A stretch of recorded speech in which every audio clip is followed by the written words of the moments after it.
그래서 뭐 너무 당연한 얘기지만 첫 번째는 이제 고객 솔루션을 갖다가 제공해 줌으로써 이익을 얻는다 하는 거고, 그러니까 사람들이 뭔가 가려운 점, 불편한 점을 갖다가 긁어줘서 그거에서부터 느끼게 되는 시간의 흐름에 따라서 그걸 갖다가 우리가 베네핏을 받음으로써 만족하는 사용자들한테서 돈을 받겠다라는 거고요. 여기에 지금 보면은 요 슬라이드가 이런 식으로 구성이 돼 있어요. 그래서 이 기본적으로 이런 프로핏 모델의 어프로치는 어떤 원칙을 따라서 집행되느냐가 하나고, 실제로 그걸 갖다가 써가지고 이익을 창출하는 새 케이스는 어떠한 케이스가 있냐라는 거고, 두 번째는 그것들이 다른 요소들과 어떤 관계를 가지고, 대부분은 시간인데 그 시간의 흐름에 따라서 프로핏이 어떤 양상을 보이느냐 하는 것들을 갖다가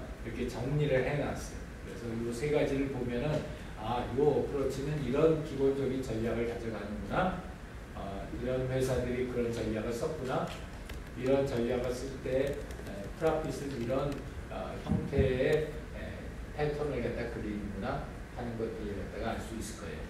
그래서 예를 들어서 이런 고객 솔루션 이익 같은 경우에는 고객들한테 실제 그들이 어려워하는 점에 대한 솔루션을 제공해 준다는 거고요. 제품 피라미드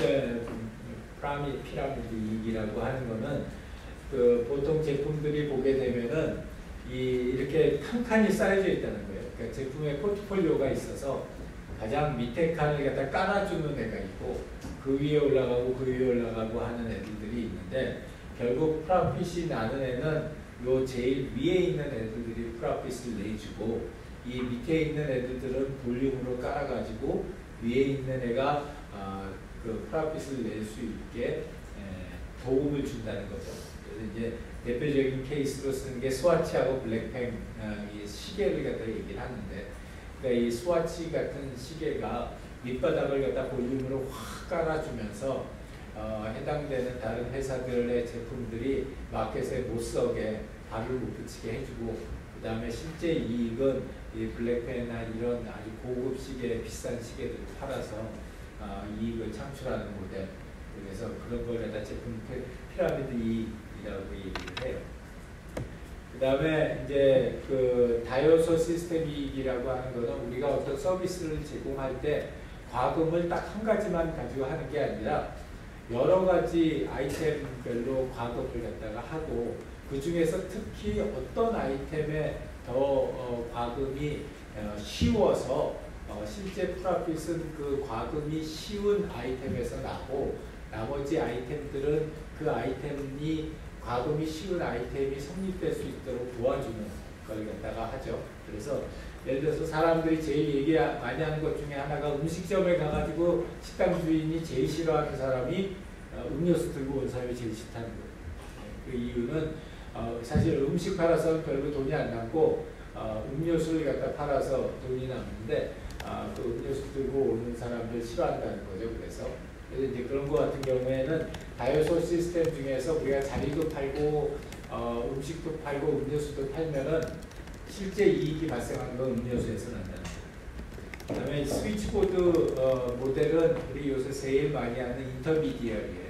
그래서 이 바이어하고 셀러를 갖다가 바이어 쪽을 여러 명 모으고 셀러 쪽도 여러 명 모아가지고 바이어하고 셀러를 연결시켜준다. 대표적인 케이스가 예를 들어서 에어비앤비 같은 경우, 자기 집을 갖다가 렌트 주려고 하는 사람하고 어떤 집을 렌트하려는 사람들이 이 스위치 모델 안에 인터미디어리에서 모여서 하고, 우리는 그 거래에 따른 수수료를 받는다 하는 모델. 소위 말하는 이제 대표적인 플랫폼 비즈니스라고 하는 거예요.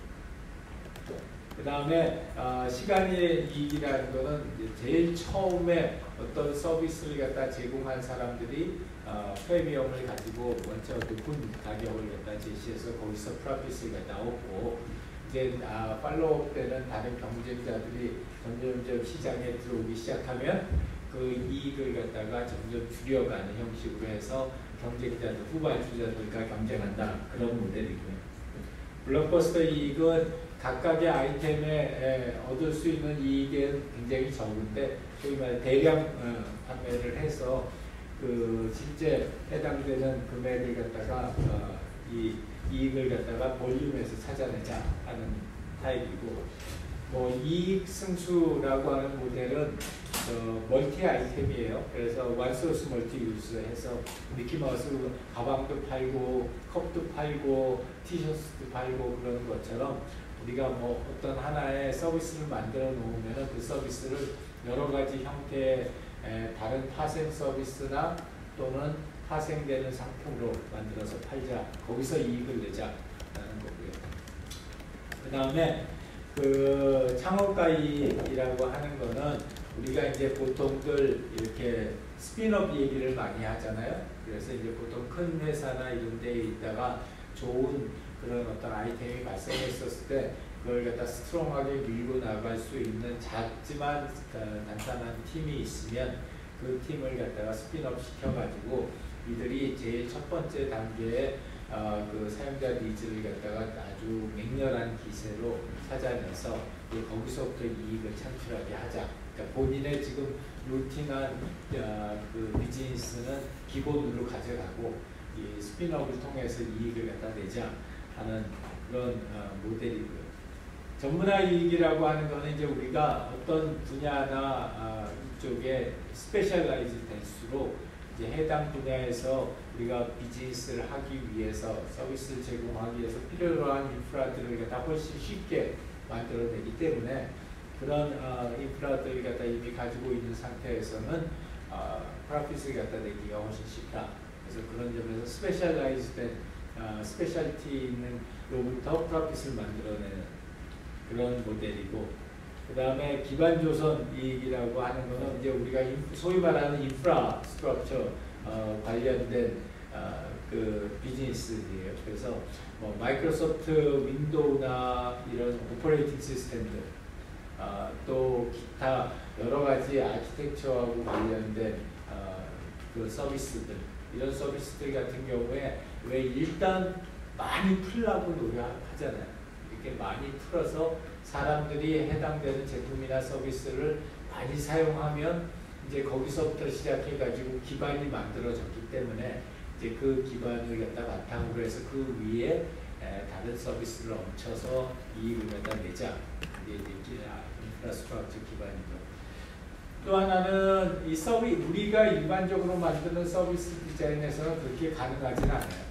이제 소위 말하는 표준화 또는 업계 표준이라고 해서 해당되는 분야의 표준으로 등록이 돼서 그 해당되는 서비스를 갖다가 유사한 서비스를 하려면은 그 표준적인 표준을 따라야 되고 그 표준을 따르려면 우리 제품이나 서비스를 써야만 하게 이렇게 만들어서 이익을 갖다 창출하자라는 거고, 뭐 브랜드 이익은 스트롱한 브랜드 아이덴티티 만들어 가지고 그걸 가지고서 이익을 만들어내자. 그래서 어떤 회사들 예를 들어서 나이키나 이런 회사들 보면 실제 제품이나 서비스의 어떤 뭐 코스트를 갖다 줄이거나 이런 부분도 있겠지만 전체 회사 이익의 거의 100%가 그 나이키라고 하는 브랜드에서 나온다는 거죠. 그래서 스트롱한 브랜드를 만들어서 사람들이 그 브랜드에 대한 프리미엄을 갖다 지불할 수 있게 하고, 그래서 그걸 통해서 프로핏을 얻자라는 게 비모형입니다. 전문 제품 이익이라고 하는 거는 우리가 어떤 해당 분야에서 특히 전문성 있는 제품이나 서비스 같은 경우에 일반 제품이나 서비스보다 가격의 프리미엄을 얻을 수 있어서 그런 전문 제품이나 서비스를 많이 제공하는 걸 통해서 이익을 얻자라는 게 전문 제품 이익 모델이고, 지역 리더십 이익은 한 지역을 싹쓸이를 하는 거예요. 그래서 이렇게 막 네이션 와이드 가기 전에 그래서 이런 전략들 많이 사용했던 데가 특히 스타벅스 같은 경우에 처음에 시작할 때 전체 미국을 갖다 다 잡은 게 아니라 시애틀하고 시카고 뉴욕인가? 시카고 밴쿠버 이렇게 세 도시만 잡아가지고 세 도시에서 그냥 모든 그 역량을 다 집중해다 거기에서 스타벅스 브랜치 커피숍을 무지하게 많이 만들었어요. 이렇게 만든 다음에 이제 거기서부터 얻은 지역 리더십, 로컬 리더십을 가지고서 다른 지역으로 확산해 나가는 그런 전략을 갖다 썼고요. 요새 나 출근하면서 보니까 아침에 줄 서는 가게를 갖다 내가 참 이상해서 열심히 혹시 저 가게는 뭘까? 뭐 아이돌이 운영하는 가게인가? 이렇게 아침서부터 출근하는 시간에 줄을 서가지고 빽빽하게 줄을 서고 밀래 뭐 하는 가게인가? 그랬더니 커피점이래요. 블루버튼 커피점이라고 그러는데 이거 아침 내 8시 반 정도 출근하는데 아침 8시 반부터 사람들이 줄을 뺑뺑 돌아가면서 서 있더라고요. 가본 사람. 우리는 아직 퀄리티 오브 라이프가 그 정도는 아니거든요. 나도 아직 한 번도 그 출근길인데도 한 번도 들려보지도 못했어요. 그 다음에 거래 규모 이익 같은 거 뭐 대량 구매를 통해 가지고 고정비 부분을 갖다 낮춰서 이익을 갖다 내자라는 거고요. 그 다음에 가치차트 포지션 이익이라고 하는 거는 이제 우리가 어떤 밸류 체인이라는 게 있어서 처음 자재를 만들어서 수립해서 어떤 서비스를 만들어서 사람들한테 제공하는 전체 밸류 체인에서 어느 특정 부분에 집중해서 그 부분에서 프로핏을 내자라는 거고요. 이 케이스에서 이제 사람들이 제일 많이 얘기하는 건 파이낸싱 쪽을, 파이낸싱 서비스들을 갖다 제일 많이 얘기해요. 그래서 일단 어떤 큰 서비스를 갖다가 우리가 살려고 할 때 그 서비스 자체를 제공해서 수익을 얻을 수도 있지만 그 서비스를 받기 위해서 필요한 돈을 제공해 줌으로써 그 돈에 대한 이자 수익을 가지고 프로핏을 만들자라고 하는 경우도 있고요. 그 다음에 이제 사이클 이익이라고 하는 거는 이게 이제 특히 장치 산업 같은 경우에 이 업종에 따라서 이런 호황과 불황이 번갈아지는 사이클들이 있잖아요. 그래서 그런 사이클들을 갖다가 잘 이해해서 이 호황이 되기 전에 생산 성비를 늘리고 불황이 오기 전에 뭐 규모를 갖다 축소하고 하는 식으로 해서 그 이익을 갖다 얻자라는 거고요.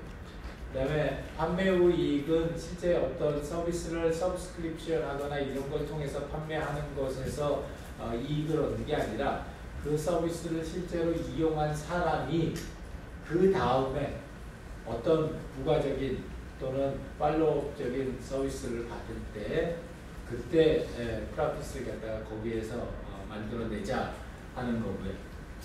그 다음에 신제품 이익이라고 하는 거는 뭐 그 기존 제품보다 새로운 제품을 갖다가 만들어서 계속해서 출시함으로써 거기에서 이익을 만들어내자라는 거고, 상대적 시장 점유이익이라고 하는 것은 해당되는 시장에서 전체 시장의 그 지배적인 제공자가 되어서 그 규모의 경제에서 오는 효율성을 통해서 이익을 만들어내자라는 게 20번이고, 21번은 이제 우리가 어떤 서비스 마켓에 들어갈 때 남들보다 먼저 들어가서 오래 버텨서 그래가지고 이익을 만들어내자라는 거예요.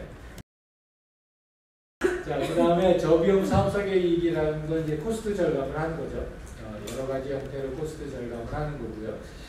그 사례를 하나 들면은 이제 내가 펀딩을 받으려고 우리 VC를 찾아와서 IR을 쫙 했어요. 뭐 기가 막히게 이제 연습도 많이 하고 이렇게 해가지고 가가지고 펀딩을 받겠다고 딱 했더니 그 VC가 나한테 뭘 물어보냐면 한 달에 들어가는 넷 코스트가 얼마냐고 나한테 물어보거든요.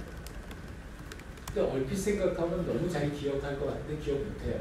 왜냐하면 막 정신없이 막 뭐가 진행되면서 하다 보니까 코스트가 물론 뭐 렌트비 있고 종업원 인건비 있고 특허료 있고 라이센스 비용이 있고 서버 사용 비용이 있고 뭐 이런 게 있다는 건 알고 대충 그게 얼마만큼 들렀는지는 알겠지만 그걸 갖다가 막 단단히까지 딱 이야기를 갖다 할 수 있는 그런 능력이 내가 안 돼요. 그랬더니 그거 떨어졌어. 그래서 떨어졌는데 그래서 왜 떨어졌는지 나중에 이제 커멘트를 해주는데 커멘트를 해주는 내용이 뭐냐면 스타트업 사장은 자기가 현재까지 지출된 비용이 얼마인지를 원까지 단단히 원까지 정확하게 기억하고 있어야지 된다는 거예요. 그러니까 무슨 얘기냐면 이제 처음 시작해가지고 어느 정도 프로핏을 넣기 때까지는 그 굉장히 절약 모드로 가야 된다는 거예요.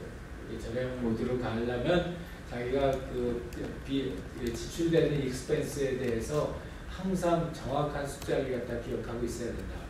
이건 뭐 대학 교수가 사업한다고 하니까 이게 전혀 비용에 대한 컨트롤이 없는 것 같으니까 그래서 떨어졌어요. 그것도 제자한테 떨어졌어요. 이게 세상이 참 쉬운 일이 없구나 하는 생각이 들어요. 나중에 나한테 그러더라고. 자기가 그래도 레슨을 갖다 주려고 선생님 죄송합니다. 그래서 다음번에 외워가지고 되니까 그때 꼭 줘라. 자, 그래서 결론으로 얘기를 하자면은 여기에 있는 22가지 그 모델들을 갖다 좀 여러분들한테 얘기를 했는데요. 이 22가지 모델이 아까도 얘기했지만 좀 아웃데이트 된 거. 그리고 약간 물리적인 제품들을 갖다가 많이 생각을 하고 있는 모델들이어서 이게 여러분 수익에 여러분 모델에 딱 맞으리라는 보장은 없다고 봐요. 그래서 이제 여기서부터 시작을 해서 이걸 변형을 해서 여러분들에게 맞는 그런 수익 모델로 만들어내는 거. 나는 그렇게 만들어내는 게 여러분들한테 더 중요한 그런 밸류가 될 거다 라고 생각을 합니다. 자, 그렇게 해가지고 오늘 이 비즈니스 모델과 관련된 이야기는 마무리를 하고요. 이 뒤에 있는 건 이제 같이 밸류 프로포지션과 컨시스턴트 해야 된다는 거고, 이제 이 비즈니스 모델을 갖다 한번 직접 그려보는 거, 비즈니스 모델 캔버스를 갖다 직접 그려보고, 프로핏 존에 대한 이야기를 갖다 실제로 해보는 거, 그리고 이 레베뉴 스트림과 코스트 스팀을 갖다가 실제로 한번 만들어 보는 거야. 그래서 코스트 스트럭처는 우리 손익계산서에 맞춰서 하는 거고요. 그 다음에 이 레베뉴 스트림은 5년짜리 레베뉴 스트림을 가지고서 한번 진행을 해보면은 이제 여러분들이 내가 이렇게 만들어낸 지금의 서비스 디자인 모델이 이렇게 서스테이너블한 프로핏을 내기가 되게 어렵구나 하는 걸 갖다가 알 수 있을 거예요. 오케이? 자, 혹시 질문? 비즈니스 모델에 대해서 없으면 우리 지금 38분이에요. 38분이어서 시간이 그렇게 가급적 많은 팀이 이렇게 발표를 할 수 있으면 좋을 것 같아서 우리 5분만 쉬고 그 45분서부터 다시 시작해서 여러분들 지금 스토리보드 한 거를 스토리보드 중심으로 해가지고서 간단하게 발표할 수 있어서 가급적 많은 팀이 발표하고 코멘트 얻을 수 있게 그렇게 진행하도록 하겠습니다. 자, 5분 쉬었다가 45분에 다시 시작할게요.